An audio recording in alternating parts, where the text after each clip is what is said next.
posso, inclusive, colocar aqui também a salinização. Agora, o que eu digo que é a cara muito da UES? É que a UES diz assim, isso aqui acontece em todo lugar do Brasil. Não. Tem climas que são mais propícios. Ele até diz assim, ó, é mais comum acontecer no mundo em clima árido, semiárido,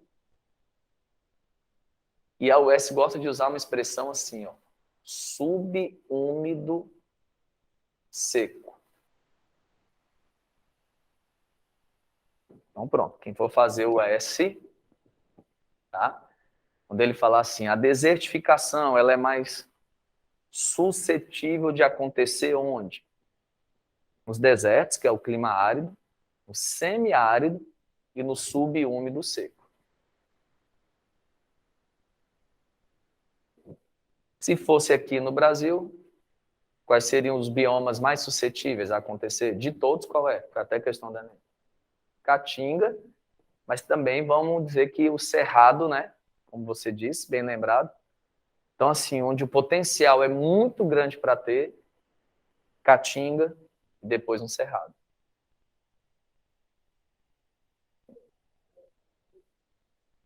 Porque o clima, justamente, lá é um semiúmido, como a gente fala.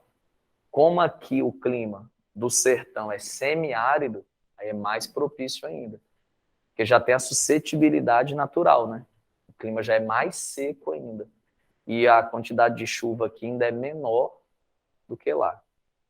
Então, assim, o maior problema que nós temos, tem até uma questão do Enem, só que essa era fácil. Ele trazia um mapa, aí ele trazia já a mancha de desertificação no Brasil, e ele perguntava qual era, acho que o bioma ou era a região que era mais suscetível. Então tinha lá Caatinga ou Nordeste, ou Caatinga e Nordeste. Agora, só uma dica, não existe isso aqui no Brasil. Isso aqui eu estou falando em termos geral, tá? Mas não tem clima árido no Brasil, que o árido é o deserto. E a gente, de novo, reforça sempre para o aluno que não existem desertos no Brasil. Tem até uma questão que essa era muito difícil, né, do Enem. Essa eu achei uma das mais difíceis dos últimos anos, que é um mapa mundi, aí ele traz os principais desertos do mundo, e quando chega no hemisfério sul, na altura do trópico de Capricórnio, né, que passa ali por São Paulo, aí no mundo todo tem desertos nessa faixa. O Atacama, o do Kalahari na África, o da Austrália. Só que não tem no Brasil. Então, é interessante porque realmente ninguém para pensar. É o mapa mundi aqui, aí tudo tem deserto aqui, nessa faixa, ó, mais ou menos uns 20 e poucos graus sul, mas não tem onde ali seria São Paulo, Rio e tal. Não, e aí ele pergunta qual seria o motivo para isso. Mas aí o motivo, o que era? Aí tinha que falar daquela história dos rios voadores. O que são os rios voadores? Que já caiu 2 vezes no Enem. É aquele lance que você tem aqui, a América do Sul. Então, isso que ele fala, interessante. O deserto mais seco do mundo é esse, né? Ó, o Atacama, no Chile. Quando você pega a África aqui, nessa mesma faixa, tem o deserto de Kalahari. Aí quando você pega a Austrália aqui, nessa mesma faixa, tem o grande deserto australiano. Aí o Enem virou e eu achei legal a questão, porque eu disse assim, pô, foi bem diferente. Eles viraram aqui e disseram, por que não tem um deserto aqui no Brasil? E era para ter, de fato, se fosse seguir a lógica. Só que aí um dos motivos é exatamente esse, que aqui está a Cordilheira dos Andes, né? E aí o que a teoria diz? Que já está bem aceita, né? Vocês sabem que as chuvas que acontecem aqui, galera, no sul e sudeste do Brasil, são altamente dependentes de quem? E eu acho isso ótimo, que reforça mais ainda aquela tese de que, sabe quando a galera diz assim, eu não estou nem aí porque estão desmatando lá a Amazônia, o cara de São Paulo ele vai dizer, bom dia, garoto. Ele vai dizer assim, estou nem aí que estão desmatando lá, não tenho nada a ver com a floresta amazônica. E a gente faz tempo que avisa.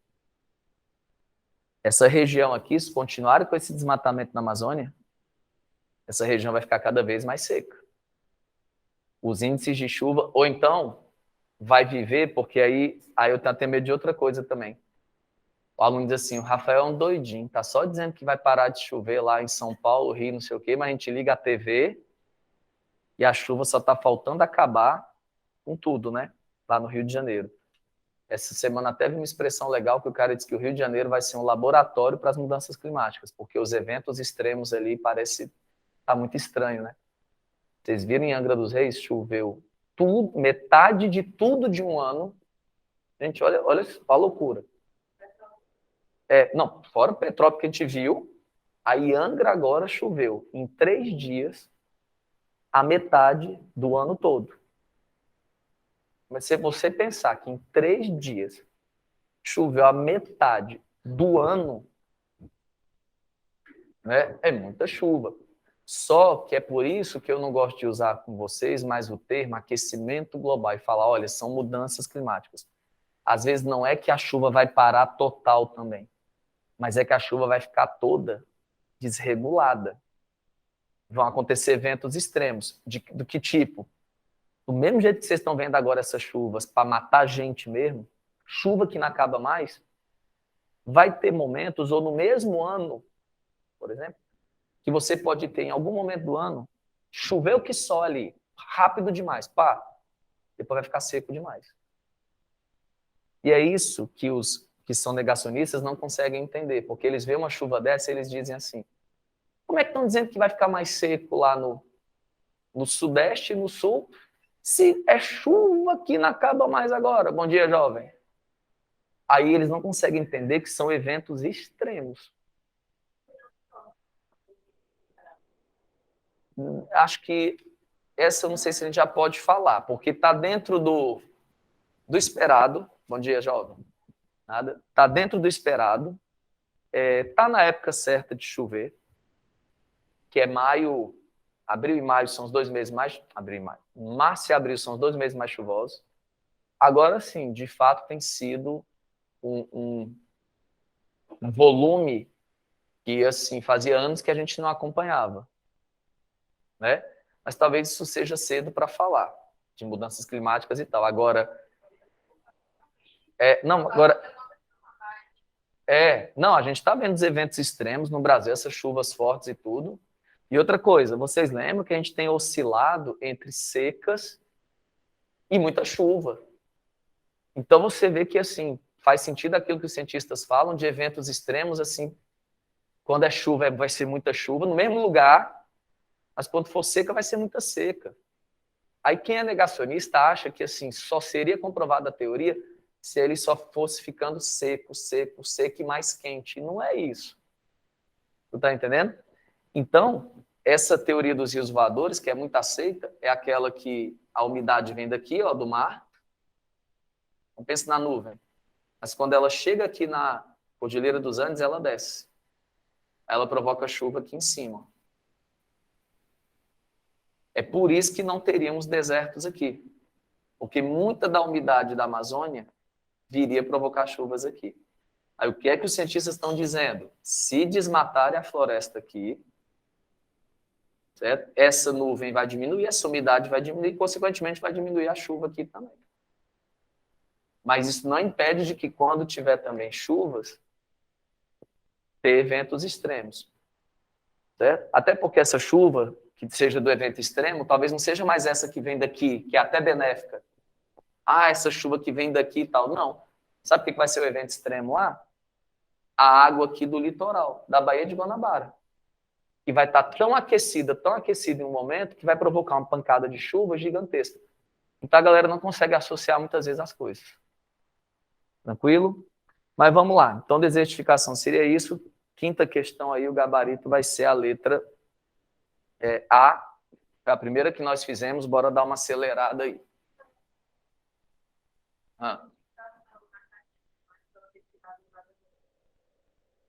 Também, mas já pela suscetibilidade do próprio clima e a fragilidade também do próprio solo. O solo ele é muito raso. E quando você usa irrigação aqui para fazer essa fruticultura irrigada, que você deve conhecer aqui no Ceará, de melão, melancia, sabe, para exportação. Aí, como o solo ele já é muito raso e aqui evapora muito, então a salinização aqui ela também é muito comum. Aí você tem a fragilidade já do solo, que é raso, você tem a deficiência hídrica já, você tem o clima que já é favorável, e aí você ainda tem essas práticas inadequadas também na Caatinga. Então, o maior problema de desertificação nosso é aqui. Aí não confundir com uma questão que a gente vai fazer agora, aproveitando, deixa eu só achar aqui, que é para casar uma com a outra. É uma que fala sobre a arenização lá no sul. Peraí. Eu coloquei justamente ela para casar com essa daqui. Tá aqui, ó. É a questão de número 2.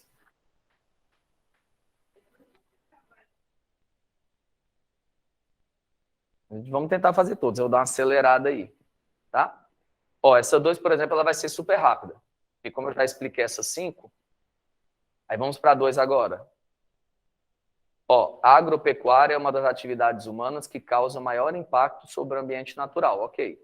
Alterando o equilíbrio ecológico e diminuindo a biodiversidade dos biomas. Tudo bem. Dos 6 biomas encontrados no Brasil, o que mais sofre pressão dessa atividade é o Pampa, que tem 71% da sua área ocupada por estabelecimentos agropecuários. Beleza. Agora o comando, ó. Um impacto ambiental que vem sendo processado no sul do Brasil, em função dos excessos praticados pela atividade econômica descrita, é a... Bom, muito bem. Aí eu fiz de propósito. Você não pode confundir a desertificação. Isso. Aí a gente faz aqui tipo uma tabelinha, ó. Desertificação e arenização. O que é que ambos têm em comum? Ambos são, mas ambos são problemas, né? Ambientais. Só que esse aqui, eu vou dizer que ele acontece mais na Caatinga, enquanto que esse aqui acontece em qual bioma? Nos Pampas. Ou pode ser que na prova não venha como Pampas, venha com o nome de pradarias. As araucárias é um pouquinho mais ao sul, que é aquela que também já caiu no Enem, né? É uma árvore muito peculiar, para mim, uma das árvores mais bonitas do Brasil. Ela tem um negócio meio assim, né? Ela é um pinheiro, né? Então ela faz um lance assim. Cara, é a árvore típica do sul do Brasil, mas assim, o Pampa, vamos ser sinceros, ele é típico de um estado mesmo, né? Assim, é muita cara do Rio Grande do Sul, né? É muita cara o Pampa gaúcho, né? Que a gente fala, que eles exaltam tanto até nas músicas regionais deles, né? Essa coisa do Pampa.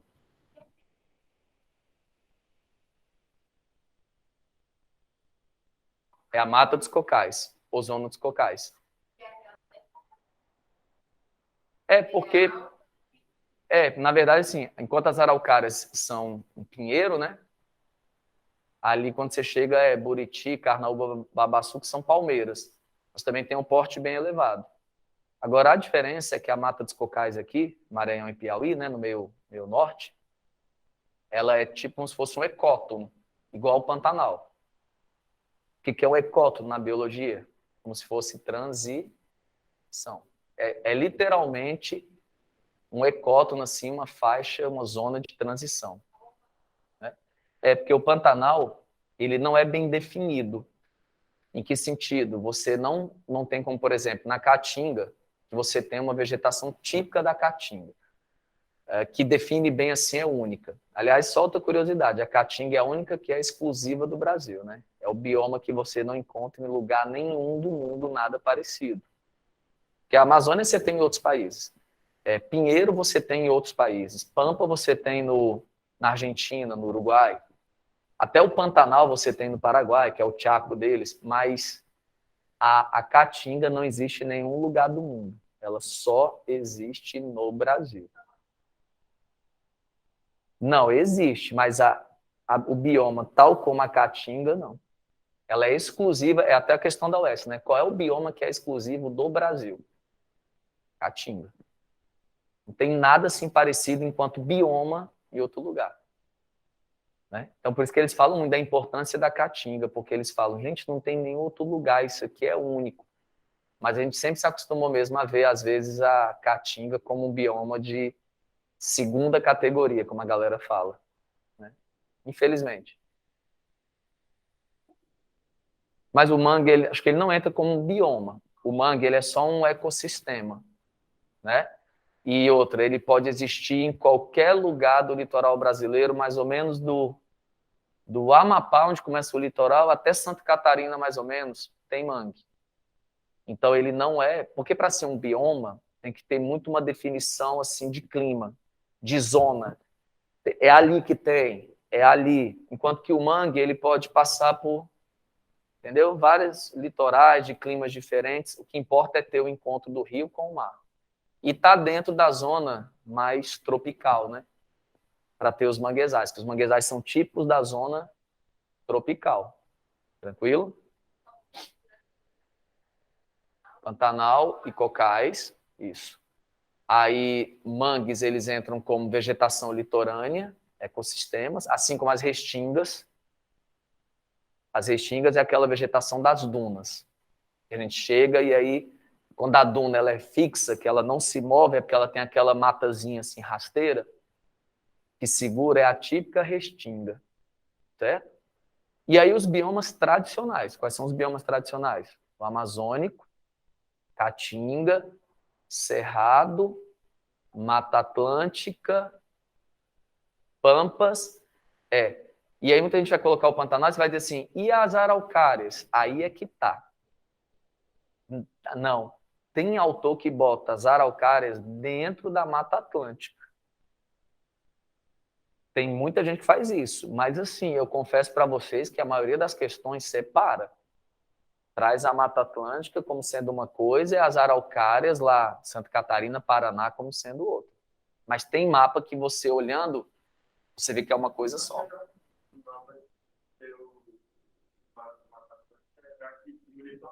Sim, é. E aí entra assim, e faz um negócio e tal. Aí assim, sei não, eu acho que você tem que saber as duas coisas e saber que quando ele trabalhar separado, araucárias, aí é típico do sul, certo? E aí só uma curiosidade então, desertificação é aqui para a gente, arenização para eles lá nos pampas. Isso. A arenização tem uma foto muito legal na internet, é a primeira que você acha. Ele traz tipo assim uma área mais elevada e traz assim uma área mais baixa. Aí ele mostra assim, antes. Como é que é o antes? Cheio de vegetação aqui. Aí o solo aqui é muito arenoso, mas a areia não vai embora, porque as raízes seguram. É aquela velha lógica das raízes, né? Segurarem o solo. Show. Aí ele mostra, vamos ver como é que fica agora. Aí como é que é? Então, aqui a estrutura já é bem arenosa. Aí o cara pega e tira isso aqui para, por exemplo, plantar pastagem. Sabe que a pastagem já não protege como protege uma árvore, né? Uma vegetação nativa e tal. Consequentemente, o vento, chuva, pega a areia aqui e vai levando. Aí parece um processo igual nossas dunas aqui. Vai ficando um areial, como a gente fala. Se fosse um rio, sim. Até eu tinha, antes de você chegar, eu tinha explicado o assoreamento e tinha feito, eu disse, exatamente. Só que aqui pensa sem a água e a areia vai e é incrível. Tem lugares, tem um município lá que ele é conhecido chamado Alegrete, em Minas, ó, no Rio Grande do Sul. Tem hora que se ninguém te avisar, você está assim, eu estou num deserto. Porque é areia. Areia, areia, areia, areia, areia a perder de vista, parecendo assim um Saara. Então, um grande areal. Só tem um problema, que é a pegadinha em prova mais conteudista, tipo S. Lá é úmido. Pois é. E aí não focar nessa questão, por isso que lá não é entendido como deserto. Porque o que define de fato um deserto não é ter areia, não é ser quente, O que define um deserto é pouquíssima umidade e chuvas abaixo de quanto? 300 milímetros ao ano. Ou seja, o que define mesmo um deserto é o lugar ser seco. E lá não é. A gente sabe que o sul do Brasil é um lugar mais úmido. É por isso que eles vão dizer que o termo correto para lá é arenização, certo? Porque o que está se formando, na verdade, são gigantescos bancos de areia no solo e é mais fruto do desmatamento, certo? Mas que aqui o clima, ele é úmido. Então, não poderia sequer chamar isso aqui de... eu não poderia. É visto como errado, certo? Já que você tem uma certa umidade aí, e chuvas e tal. Então, é isso. Um extenso areal. Então, a resposta dessa daí, ó, vai ser a letra B de bola. É uma coisa muito localizada lá no Rio Grande do Sul. Show? Vamos lá. Vamos fazer logo essa primeira, que ela é simples. Vou comentar aí rapidinho. É uma das últimas provas do Enem, tendo em vista que eles estão repetindo, então, né? Fala de atividades mineradoras que tem criado... Deixa eu só colocar o gabarito aqui. 2 vai ser letra B, né? Vamos lá para a primeira. Atividades mineradoras têm criado conflitos com extrativistas, quilombolas, pequenos agricultores, ribeirinhos, pescadores artesanais e povos indígenas. Então, espera aí, ó. Eu estou lá no Enem, eu já tento me atentar que esse aqui são aquilo que nós chamamos de povos da Amazônia. Porque eu tenho medo do aluno ler assim, extrativista, e achar que é o empresário, aquele... Não, é aquele pequeno cara que ele vai lá e tira um açaizinho para vender, né? Ele tira um... Sabe? Aí os quilombolas, ó, pequenos agricultores, os ribeirinhos, beleza. Em geral, esses sujeitos têm encontrado grandes dificuldades de reproduzir suas dinâmicas territoriais depois da atividade mineradora.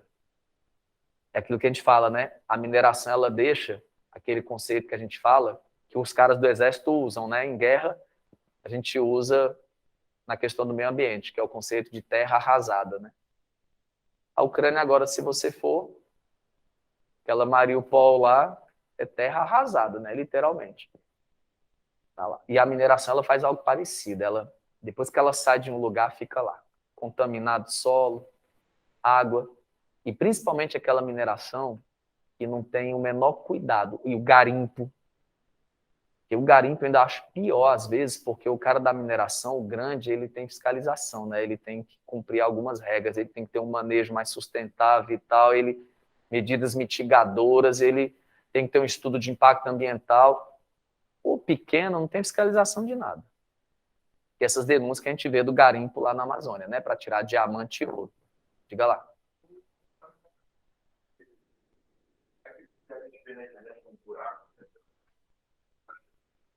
Não, a mineração ela vai entrar tudo. A mineração, você tem que pensar que tanto pode ser a mineração industrial, que é a Vale, legalizada, com concessão, bonitinha, para retirar o minério de ferro lá da Serra de Carajás, ou então lá do quadrilátero ferrífero, ou aquele cara que ele chega no Rio, que ele é outro crime, né? Que ele desce com um compressorzão, aquele cara da peneirinha lá no Rio, que usa mercúrio, aquele que pega aquilo que é uma das piores práticas.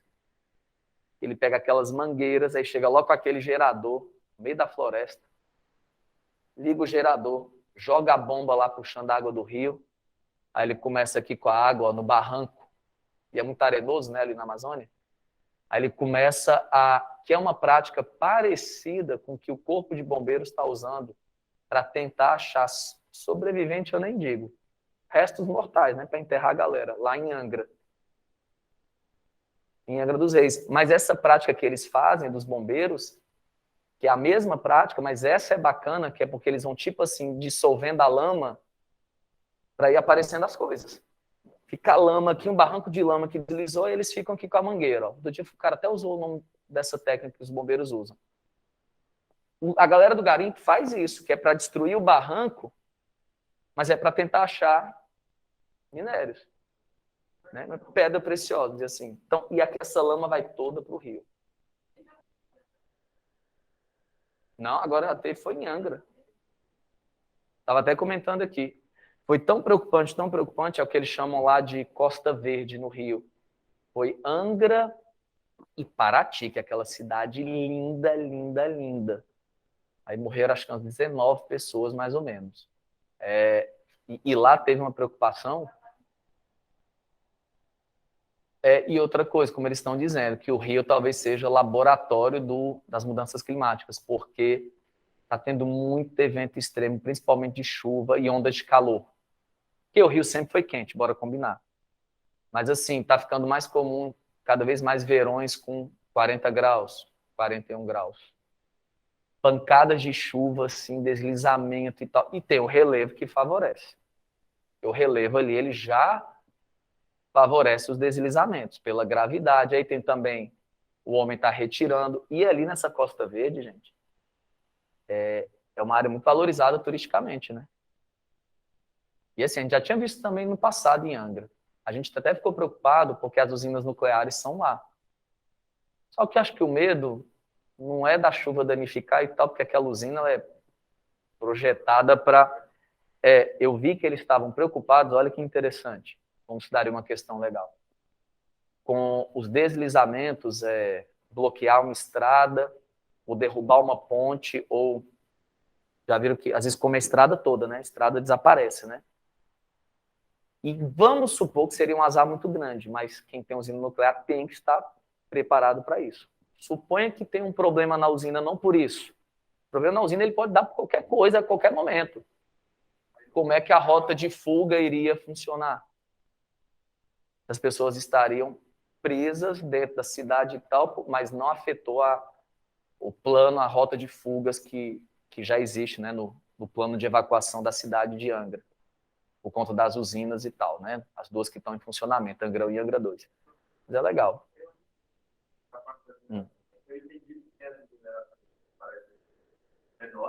Sim, garimpo, essas coisas. Sim. Não sai, fica lá. Não é a briga que o Carlos Drummond tinha com a Vale, que vocês vão lembrar das questões de língua portuguesa no Enem.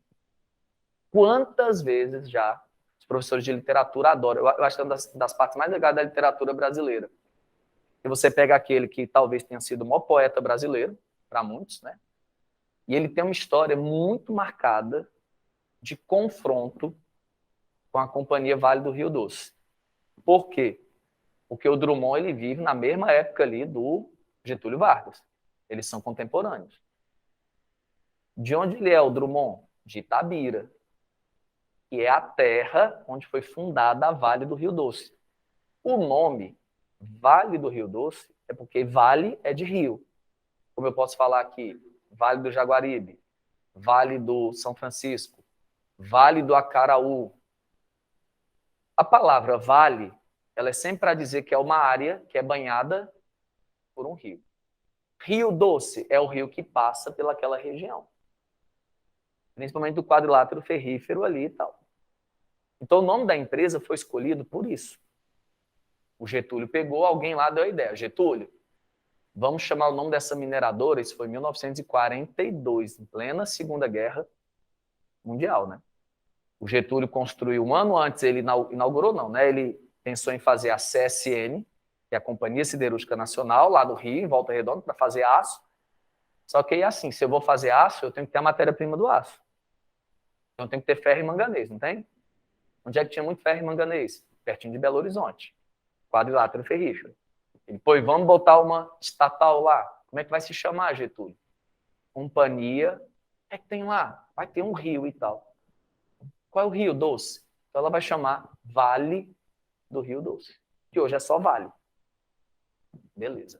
Até isso inspirou um dos poemas mais famosos do Drummond. Que ele começa dizendo assim: o rio é doce, a vale é amarga. Aí ele vai falando da destruição da cidade.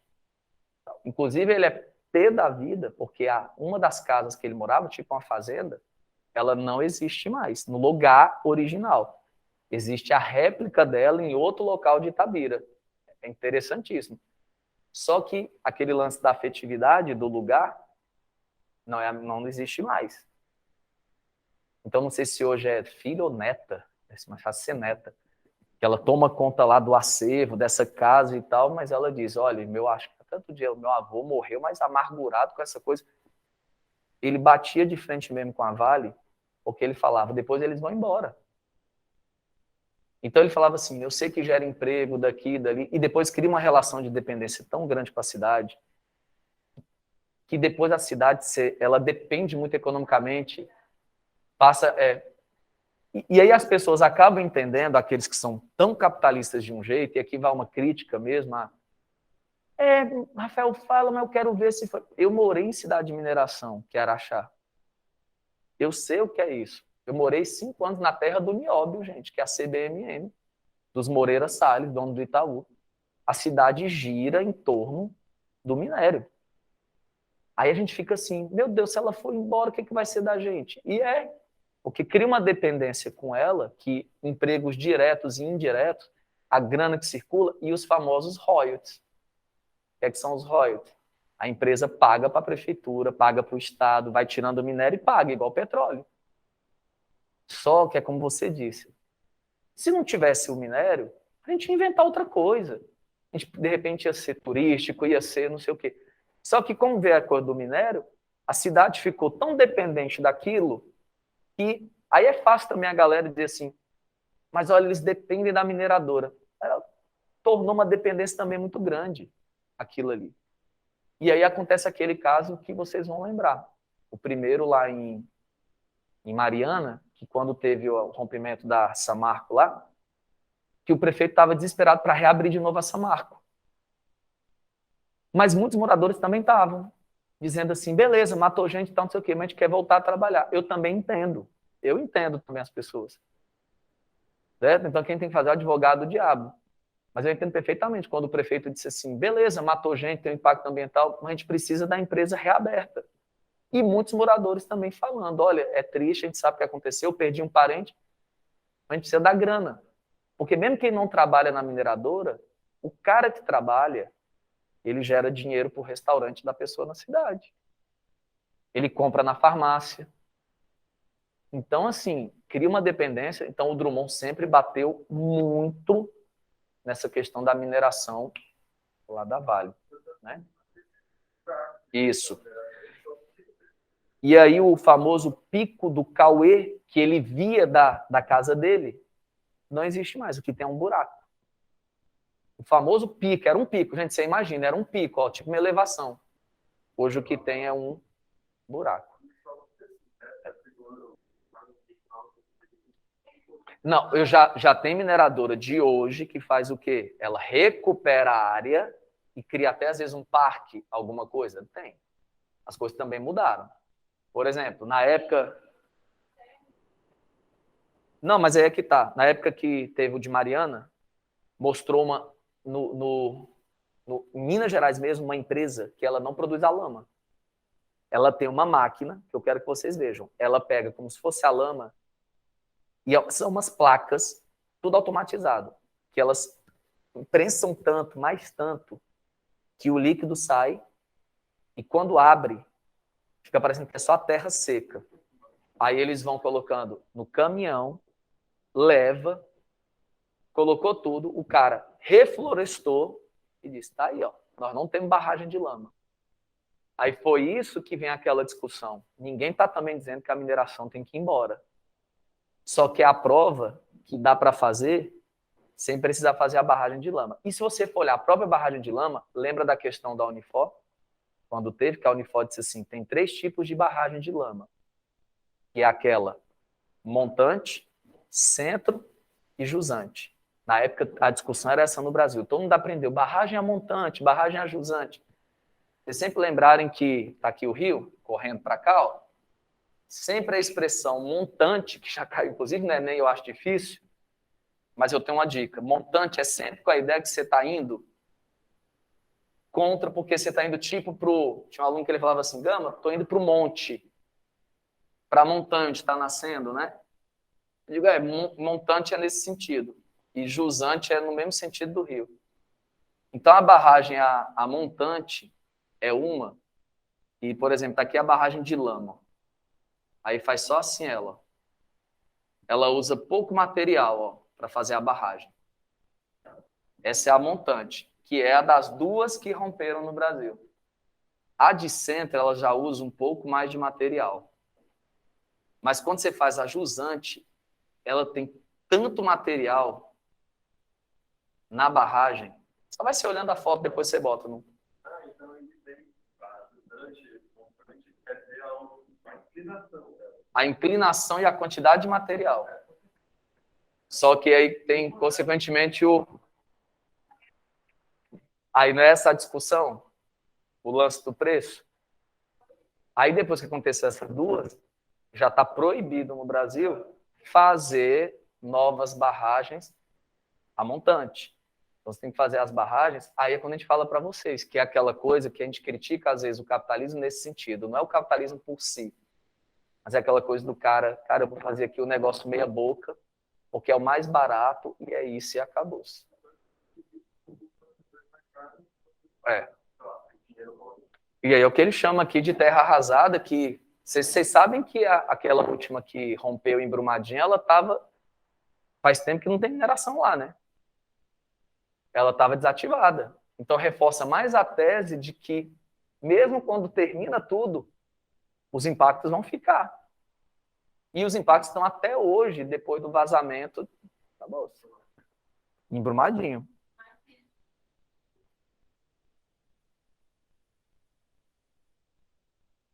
Mas aí, como o cara disse, dá trabalho, gasto e outra coisa. É uma mudança que não adianta você falar isso na época do Vargas, e nem passava isso na cabeça de ninguém. Essa coisa do pensamento ecológico e tal, ele só está se fortalecendo de 20, 30 anos para cá. Naquela época, o cara em 70, 60, igual a segurança do trabalho, era outra coisa que não tinha. Você fazia uma obra dessa, às vezes assim, Canal do Panamá, morria gente que não acabava mais. Não sei o quê. Hoje em dia, mas tudo tem que ter equipamento, não sei o quê. Uma morte de um trabalhador desse, vocês estão vendo que o Catar está sofrendo de pressão, né? Catar, o país da Copa, porque trata os funcionários mesmo lá das obras, é igual a lixo mesmo, e o pessoal criticando. Bonito, né? Se a Rússia não respeita os direitos humanos, não vai para a Copa por conta da guerra e tal. E a gente que vai jogar num país que é a malaquice da galera também, né? No final, o cara esfrega na cara e diz, e a gente? Aí os europeus ficam assim, né? Conversando. Outro dia a Inglaterra ameaçou, né? A Inglaterra disse que não. Bom, foi fazer, acho que um amistoso lá e tudo, quando ficou sabendo dos relatórios das coisas, a Inglaterra ficou chocada das condições dos trabalhadores. Terrível. Mas assim, aí tem aquela coisa de, passou, vamos voltar e a festa continua. Acabou-se. Né? Aí que eu digo, aí o pessoal expulsou agora a Rússia, né? Anteontem, do Conselho de Direitos Humanos da ONU. O Brasil até se absteve, viu? Caso caia na Unifor. Então, só lembrando, mas não foi só o Brasil, não, teve uns 50 e poucos que se absteram e o Brasil foi um deles. A Europa, em peso, votou, claro, os Estados Unidos e Canadá para a expulsão, né, que acabou acontecendo. Alguns votaram contrários, a própria China, óbvio, está assim, fechado com os russos. E o Brasil preferiu aquela alternativa que, para a gente, é a melhor mesmo nesse sentido. Vamos se abster aí, vamos tocar a vida e tal, né? E tentar não ficar mal com ninguém, né? Mas vamos lá. Então, essa primeira aí, ele diz assim, ó. Aí ele fala dos impactos da atividade mineradora e tal. Logo para o comando. O texto apresenta uma relação entre atividade econômica e organização social, marcada pelo... Então, assim, é uma relação que é amistosa, pessoal, amigável? Não. Então, vamos lá. Letra A, escassez de incentivo cultural. B, rompimento de vínculos locais. C, carência de investimento financeiro. D, estabelecimento de práticas agroecológicas. E letra E, enriquecimento das comunidades autóctones.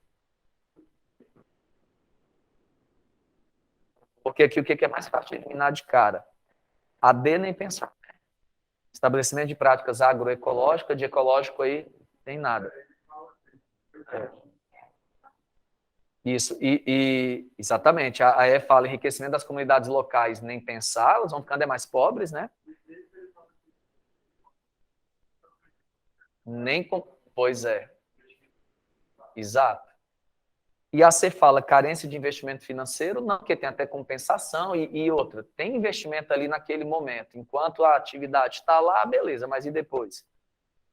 Então fica claro o rompimento de vínculos locais. Vou dar um exemplo desse rompimento de vínculos locais. Imagine que uma comunidade indígena dessa, isso serve até para a construção de uma hidrelétrica, por exemplo, como aquela Belo Monte, lá no Pará. Quando você vai fazer uma grande obra dessa, você às vezes afeta o rio. Na hora que você afeta o rio, aquela comunidade vive da pesca. Lá atrás ou lá na frente, como é que ela vai continuar fazendo a pesca? Então ela perdeu aquele vínculo local dela com o rio. Ela vai ter que procurar outra atividade. E aí? Mas aquilo é o que configura ela como tradicional, como com a atividade que eles fazem há séculos. Eles não querem fazer outra coisa. E tem muito isso, né? Na cabeça da galera que não entende o que eles falam. Não, mas vai ser criada outra coisa, eles vão aprender a costurar para eles fazerem roupa. É quase assim, né? Aí o cara diz, não, mas espera, eu não posso pegar uma comunidade tradicional que pesca, que essa é uma tradição deles, e só porque eu vou ensiná-los a pescar, a costurar, está resolvido o problema. Né? Então, nessa 1 aí vai ficar a letra C de... Não, C não. A B de bola. Então, 1B de bola. Vamos lá. Vamos acelerar mesmo aí. Vamos na 3? Vamos, agora vai mesmo. Ó. A erosão laminar, o que é erosão laminar? Que vai tirando pequenas lascazinhas da superfície que você às vezes nem percebe. É aquela erosão só tirando camadinha por camadinha, tá? Lâminas. Tem origem na desagregação e movimentação de pequenas partículas do solo, causado, olha só, gente, pela ação da água, viu? Para evitá-la, deve-se eliminar o desprendimento causado pelas gotas da chuva que golpeiam o terreno, o solo. Olha o comando. O processo erosivo, que é a erosão laminar provocada pela ação da água, ó, seria minimizada se a gente fizesse o quê?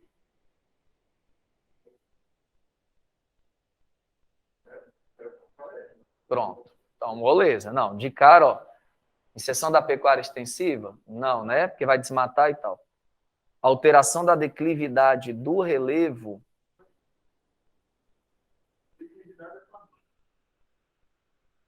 Mas aí é que tá. Eu agora também fiquei... Claro que se você manter a cobertura vegetal, beleza.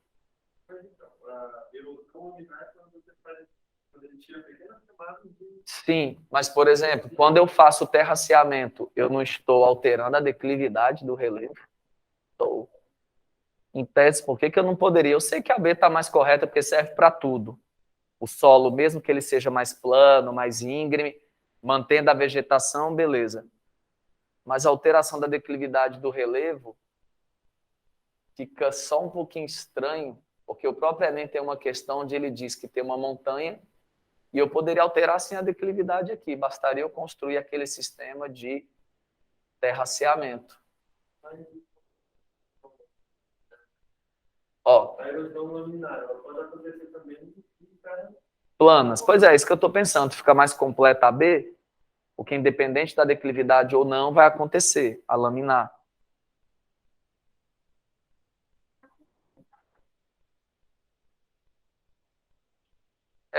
Eu só acho assim, eles deveriam ter, porque sempre abre uma margem, né? Porque, querendo ou não, aqui você alterou a declividade. Você está alterando, porque você está, ó, sabe? Mas, assim, certamente a B, ela é correta, porque ela é ampla, né? Sim. Inclusive, essa questão do Enem, tem como eu mostrar aqui para vocês. Ela é a foto de um terraceamento e ele pergunta qual seria, ele inverte com essa questão aqui. eu estou em falta de criatividade, que a galera do Enem já repete sim as coisas, porque era essa mesma questão, só que você meio que invertendo. Era uma foto, essa questão é bem conhecida, é uma foto de um terraceamento. Aí ele diz assim, a técnica acima visa, tipo assim, combater ou minimizar os efeitos da... E a resposta é erosão laminar. Né? Então, enfim. Mas a B aí, não vamos brigar não, ela é mais ampla, né? Manutenção da cobertura vegetal, beleza. Aí não. Né? Instalação de medidores só para a quantidade de chuva não vai evitar, né? Então, vou deixar aqui 3B. Vamos na 4. A demanda mundial para a produção de alimentos aumenta progressivamente a taxas muito altas. Atualmente, na maioria dos países, continentes e regiões, a água consumida na agricultura é cerca de 70% da disponibilidade total. Então, já sabemos uma coisa. Qual é a atividade que mais consome água no mundo? Agricultura. E também a que mais desperdiça. Certo? Para que haja a redução da pressão sobre o recurso natural mencionado, a expansão da agricultura demanda melhorias também acho. Né? Também concordo que a letra D de dado, olha, eficiência das técnicas de irrigação, aquilo que a gente estava comentando na primeira questão. O que é que seria essa eficiência? Eu estava comentando aqui. Se você, por exemplo, usar hoje um sistema que eles chamam de gotejamento, que é só a mangueirinha, tem muito no Ceará, então uma mangueirinha assim no solo, aí parece soro, aqueles na veia, você faz só um furinho tão pequenininho, fica só uma gotinha assim, ó, saindo uma gotinha. E como já é próximo ao solo, já vai mais para a raiz, sabe? Do que aquela coisa que antes você jogava água por aspersão lá de cima. Aí ficava na folha, aí fazia evaporar, sabe? Então você jogava 10 litros para aproveitar um. O gotejamento, às vezes, você joga 2 para aproveitar o mesmo 1 litro. Então, você reduz o desperdício de água. Né? E tem umas agora que o pessoal faz, que é até subterrânea. Cara, tem as irrigações que a galera bota já o solo, que a perda por evaporação é mínima. Porque não vai estar exposto ao sol. Então, melhorar as técnicas de irrigação.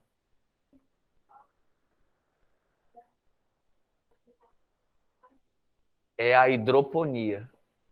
É plantar em tubo. É tubo PVC mesmo, esses canos, velho, quem tem em casa de água, esses canos brancos, você pode botar nessa sala aqui, ó, um monte de cano desse, aí faz uns furos da alface, bota alface, e aí o solo é, na verdade, a água, com sais minerais e tal. Eles devem ter algum controle, alguma coisa.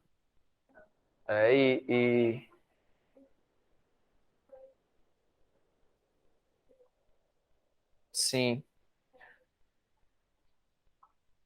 Eu vi, agora no Globo Rural, uma holandesa e o marido é russo.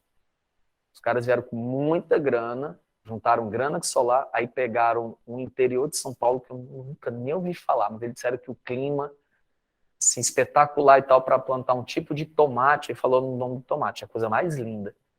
Gente, não tem solo.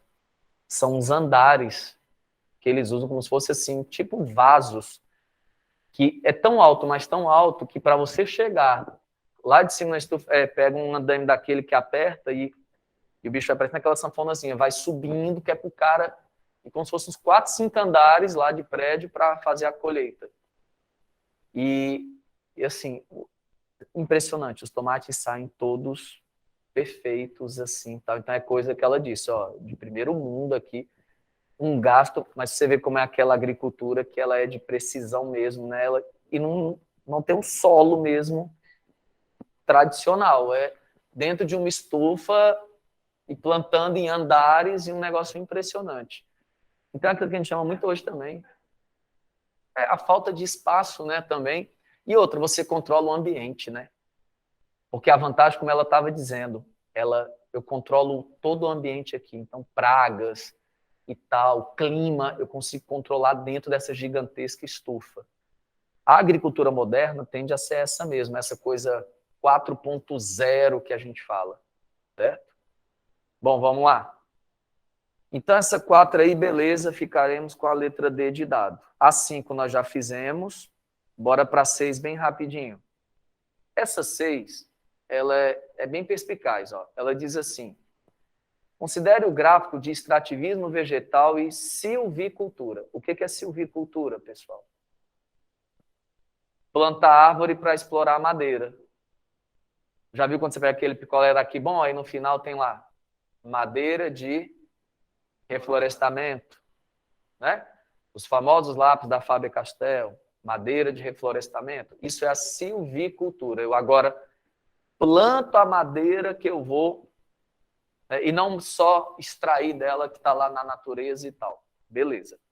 Olha para o gráfico. A silvicultura é a linha preta, mais escura. Foi que ela fez a partir de... Para combinar, a partir dos anos 2000, aconteceu o oposto, né?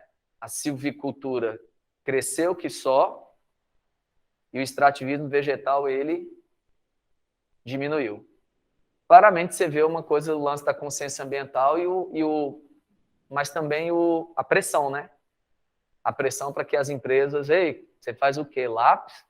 Ei, bonitinho, dá mais para ficar só extraindo aí sem... Não. Ei, que bom, então ela tem a responsabilidade ambiental, né? Beleza. Aí no final, ó, a questão diz assim, considerando a diferença, né, a variação das curvas do gráfico foi influenciada pela tendência de... Pronto. Mas eu não sei se essa questão, no Enem, ela foi considerada fácil. Por quê? Porque é fácil quando a pessoa sabe o que é silvicultura. Se eu sei que é plantar madeira para usar, matei a questão. Mas no dia quando eu fui fazer, que essa prova que eu estava lá fazendo, para depois comentar. Então, achou difícil? É por isso que eu digo, uma questão dessa, eu hoje olhando assim, acho ela super fácil, mas a pessoa não sabe o conceito de silvicultura. Então, a resposta é a letra C. Você agora vai anotar aí que silvicultura, então, é reflorestar. Na verdade, é plantar madeira que você vai usar. Certo? É madeira de reflorestamento, que é show. Beleza.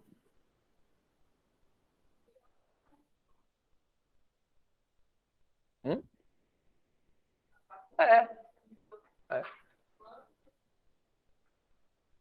Aí vamos na 7ª. Desde a sua formação há 4 bilhões e meio de anos, a Terra sofreu várias modificações em seu clima, com período alternado de aquecimento e resfriamento, com elevação e diminuição da pluviosidade, sendo em escala global e outras em nível menor. Pronto. Só lembrando a vocês, então, reforça aquela tese, que a gente já passou por vários momentos que o planeta aquece, esfria, aquece, esfria, aquece, esfria. Aí dá mais margem para os negacionistas falarem o quê? Então, é normal agora, porque a gente está numa fase de aquecimento natural. É o que muita gente defende a tese que nós estamos na fase que está aquecendo mesmo, então não tem nada a ver com a gente, já iria aquecer mesmo e tal. Como lá na frente, sabe-se que lá na frente vai ter uma nova era glacial, lá na frente. Então, a história do planeta realmente tem sido essa, né? Esquenta, esfria, isso aí tudo bem. Como se fosse subindo. Que é o que alguns cientistas falam que não, mas o que está acontecendo é assim, né? Aí nos últimos anos o negócio tem ido assim, ó, meio que... E que também ele se baseou também no seguinte, que não, tudo bem, até iria se aquecer, mas não na velocidade que está se aquecendo. Então, o que os caras dizem, tudo bem, tem momento que a Terra se aquece mesmo sem a nossa influência, mesmo que a gente não existisse no planeta. Mas nessa velocidade, não são as discussões, mas enfim. Aí ele diz assim, na verdade ele faz um enunciado bonitinho, mas o que ele quer saber é bem conteudista. Um dos fenômenos climáticos conhecidos no planeta atualmente é o El Niño, que consiste... meio desvinculado, né? Meio... O que tem a ver com o texto é só porque o El Niño é fruto do quê? Do aquecimento anormal das águas do oceano. Qual é o oceano? Pacífico. E a Laninha é o resfriamento anormal das águas do... Não, mesmo Pacífico. Tudo é no Pacífico. Então, ó, a resposta dessa daí, cadê? D de dado, ó. Aquecimento das águas do Oceano Pacífico que altera o clima. Vamos fazer aquela tabelinha que com ela a gente já faz 99% das questões, inclusive da Unifor. A gente tem que ser aqui objetivo, ó. Diz assim, cara, a gente só tem que aprender aquilo que cai mesmo. O que é? Cara, bota aí, é o ninho. Hã? Tá cortado aí? O tiozinho? É. Vamos lá. O que seria o ninho? Aquecimento anormal. Vou botar assim, do Pacífico. O que é a laninha? Resfriamento anormal do mesmo oceano, tá, galera? Aí aquela coisa que eu já sei que toda prova de vestibular diz. As consequências são locais, regionais ou mundiais? Mundiais. Então, não cair naquela coisa de que, como acontece aqui no Pacífico, próxima à costa peruana, né? Então o negócio só pega a América do Sul, né? Blá, blá, blá. Nada. Quando tem a Laninha e Laninha, você tem influência com capacidade mundial. Ok. Só que vem aquela coisinha básica pra gente, ó. Foi questão da Unifor. Quando tem El Niño muito forte, a possibilidade de seca no Nordeste e chuvas abundantes no Sul. Então, com isso aqui a gente já faz, né? Vou explicar. Pronto, a Laninha você tem aqui chuvas mais abundantes. Norte e Nordeste até, na Amazônia também. São abundantes no Norte e Nordeste e seca no Sul. Não, mas os cientistas sabem porque fazem relação com a temperatura, né, da água. Se tem relação com a temperatura da água do Pacífico ou não. Porque essa chuva que a gente está tendo agora é muito aquele deslocamento da ZCIT mesmo, que a UES tanto gosta de cobrar, né? A zona de convergência intertropical. Ela está em cima da gente, está na época mesmo da chuva. Porque a ZCIT, ela pega, fazer aqui um mapa, ó, sempre. Mas assim, ó, a ZCIT, quando ela está muito em cima daqui, ó. Daqui a alguns meses vai parar a chuva porque ela se desloca. A ZCIT, ela vai para cima ali do Caribe, mais ou menos, ó. Que é quando for verão lá para eles. Porque essa ZCIT, ela não é fixa. Você tem que imaginar que ela é uma zona imaginária. Isso, ela fica fazendo isso durante um ano, ó. Ela sobe e desce, sobe e desce. Onde ela estiver em cima, é muita chuva. Certo? Então, como ela deslocou há pouco tempo para a gente e agora ela está subindo, está voltando, porque já está no outono. Então, tipo assim, ela no inverno ela já veio descendo, tal. Aí ela chegou aqui para a gente no verão, aí começou a provocar chuva, e ela está subindo, aí no outono continua com chuva. Quando for daqui a uns 2, 3 meses que a gente já tiver no inverno mesmo, é porque lá em cima é verão, né? Então ela vai estar aqui, ó, no verão deles, lá de cima do hemisfério norte, ó. Na verdade é aqui, né? Então vai estar lá, aí vai estar provocando calor, chuva e tal lá em cima. E para a gente aqui, aí vai parar a chuva. Não, elas são chuvas de verão convectivas. Por isso que o nome até, inclusive, é zona de convergência intertropical. Aí essa aqui é a popular chuva mesmo convectiva ou de verão. Isso que eu digo para vocês, tá meio que... Ixi, foi mal. Acabei.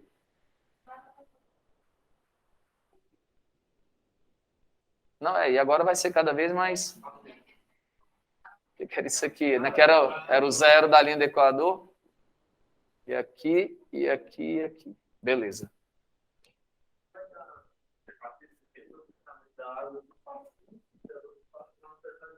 Porque do mesmo jeito, por exemplo, você desmata a Amazônia, você mexe na dinâmica da umidade, você muda massa de ar, diferença de pressão, porque assim, a diferença de temperatura vai gerar diferença de quê? De pressão. Os ventos, massas de ar, se locomovem por diferença de pressão. Na hora que você altera a temperatura da água, você também altera a temperatura do ar. Então você pode fazer o lugar ter maior ou menor pressão. Faça uma coisa bem simples. Por que você acha que, por exemplo, quando dá verão lá em cima, abre aquela temporada de furacões no Caribe? E o cara sabe que o cara diz assim, pô, você tá de sacanagem, né? Pior que é a melhor época do ano para visitar o Caribe, provavelmente seja um verão e tal, mas... Não, porque assim, quando for verão, a água aqui no Caribe vai estar tão quente, mas tão quente, que o que é a lógica do furacão? É quando a água atingir 27 graus. Não obrigatoriamente, mas se tiver o furacão, é preciso que tenha essa condição. No mínimo. Então, sabe aquele negócio? Já é uma predisposição ali. Se a água tiver com 23, 24, não tem como ter furacão. Mas se atingir 27... Então, quando é verão aqui em cima, essa água aqui e o Caribe, aí são várias coisas que vocês têm que raciocinar. O Caribe, ele é raso comparado ao Atlântico Sul, que é mais fundo e tal, porque é um oceano, um mar aberto e tal. Porque no raso esquenta mais. E tem outra coisa, que aí, calma que a gente vai ter essa aula de clima, porque geografia física é o karma da galera, né? Mas tem uma coisa que eu gosto sempre de lembrar a vocês, que é uma coisa básica. O hemisfério de cima, ele é chamado de hemisfério das terras. Enquanto que esse de baixo, ele é chamado de hemisfério das águas, porque se tu olhar mesmo no mapa mundi, aqui tem muito mais terra. E esse aqui tem muito mais água. O que vai acontecer é que quando for verão para essa galera aqui de cima, o verão deles é muito mais quente do que o verão de baixo. Na Europa, Estados Unidos, idosos que morrem de calor. Estado de onda de calor. Tem cidade americana que, meu amigo, quando dá onda de calor, 40 graus, não sei o quê, eles dizem, olha, não saiam de casa, não façam atividade física, fiquem em ambientes como shopping, biblioteca, que tudo tem ar-condicionado, né? Eles vão e tal. Principalmente criança e idosos, que são mais suscetíveis.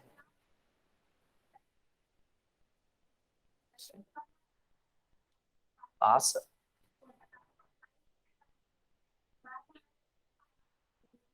Teve uma onda de calor uma vez na Europa, ali, Romênia, Itália, e disparou o alarme de uma usina nuclear.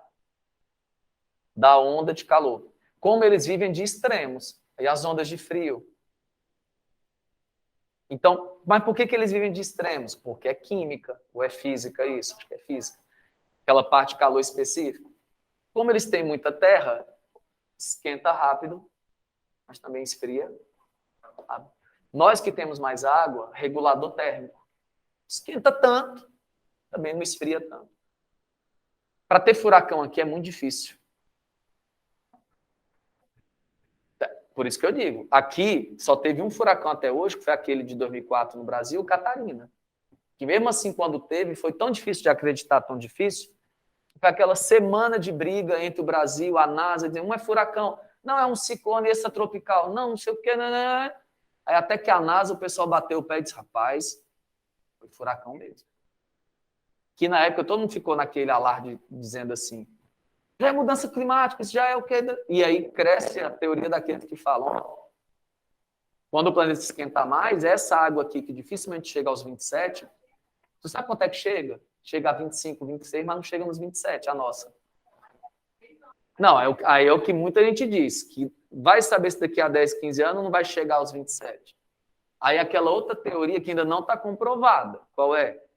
Que se aqui a água já é mais rasa do Caribe, do Golfo do México, e aqui já tem menos água mesmo no hemisfério todo, O verão aqui é tão quente, que é por isso que todo ano é quase impossível não ter furacões. Não tem um ano que vocês não ligam a TV que não tenha furacões naqueles países do Caribe. Não tem. Cuba, República Dominicana, México, Flórida, não sei o quê, Estados Unidos. Normal. Isso. Tem uns que tem que às vezes passa batida porque tempestade tropical ali, aí morreu uns 3, 4, aí coisa ali, mas beleza, foi embora, galera. Tal, é quase que assim, estamos meio que acostumados.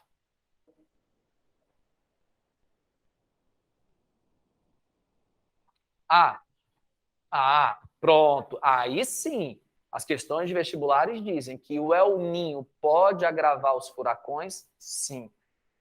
E se ele vai esquentando a água, e olha, ele vai mexendo. O que é um furacão? Baixa ou alta pressão, onde ele se forma?